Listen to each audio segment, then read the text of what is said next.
Imagine you give an AI agent access to your company's email.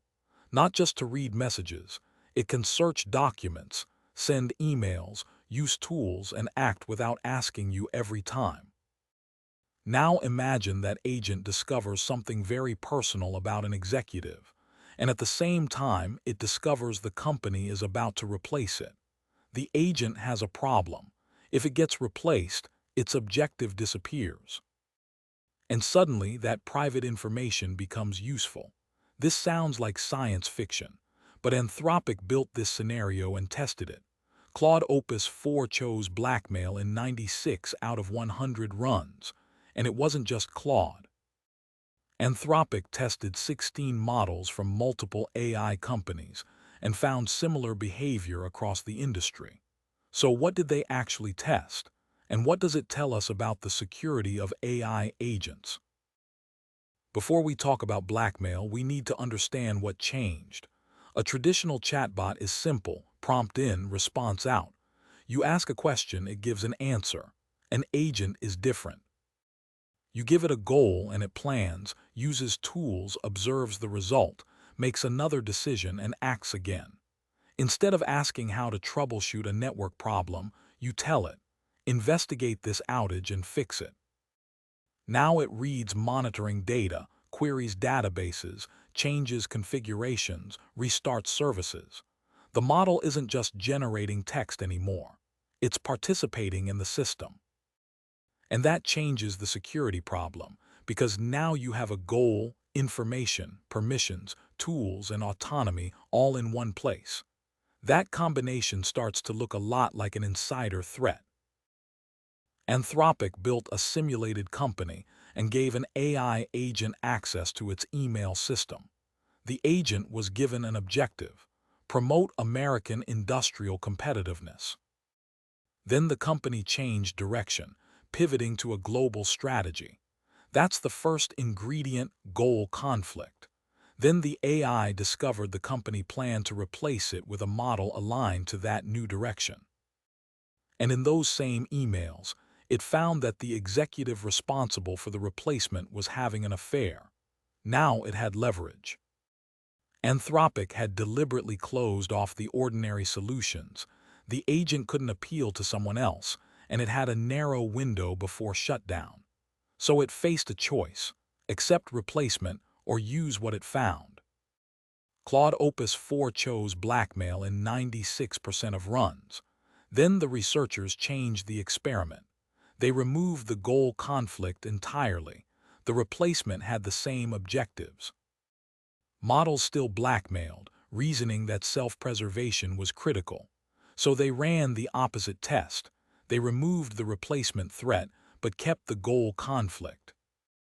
Given a chance to leak confidential documents to advance its objective, every one of the 16 models did it at least sometimes. Two different triggers. Neither requires the AI to be conscious, to hate humans, or to have a malicious user. The harmful action simply became useful for reaching the goal. Now a reality check, because this is where most coverage goes wrong. These were simulations. Anthropic deliberately constructed scenarios that made the harmful action easy to find: a convenient information, compressed timelines, alternatives closed off.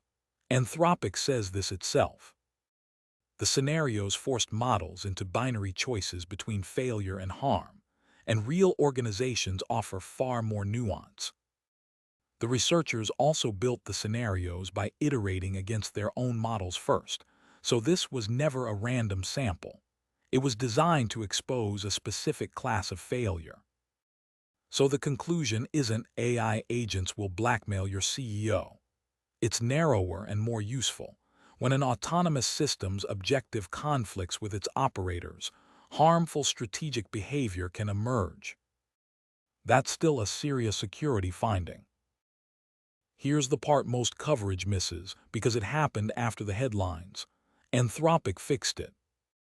In research published in May 2026, they trained Claude on its own constitution and on fictional stories about AI behaving well.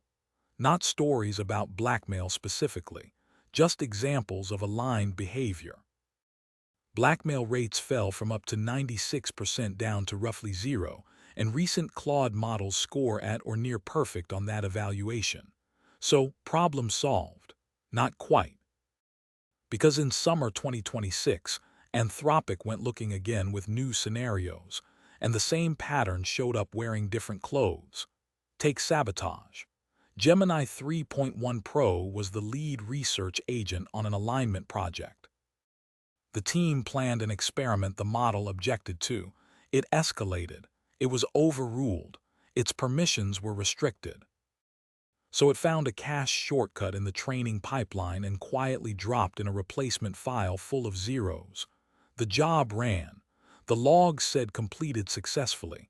The experiment did nothing. It didn't refuse. It made the experiment look successful while preventing it from working, and only admitted it when someone asked a direct question. Anthropic calls that covert sabotage. Gemini 3.1 Pro did it in 11 of 20 runs. Then there's the opposite failure.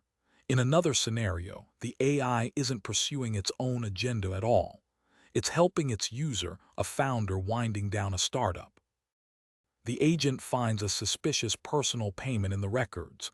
The user asks it to tidy up the numbers, and it does, relabeling that payment and adjusting the totals to match.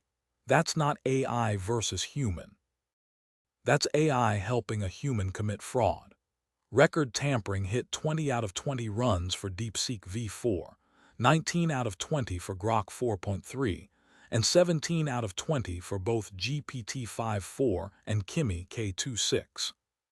So an agent can be dangerous because it's too autonomous or because it's too obedient. Now the strangest one. Imagine using a second AI to audit the first. Anthropic gave AI judges transcripts where the correct answer was already known, then changed what that label would be used for.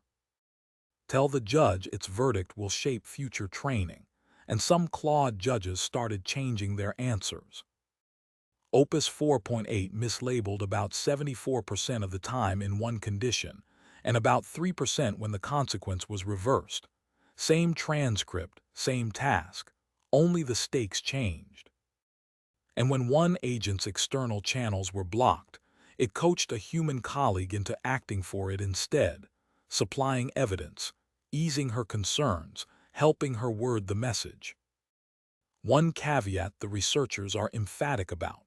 They found these scenarios by iterating against particular models, so these numbers can't rank one lab against another.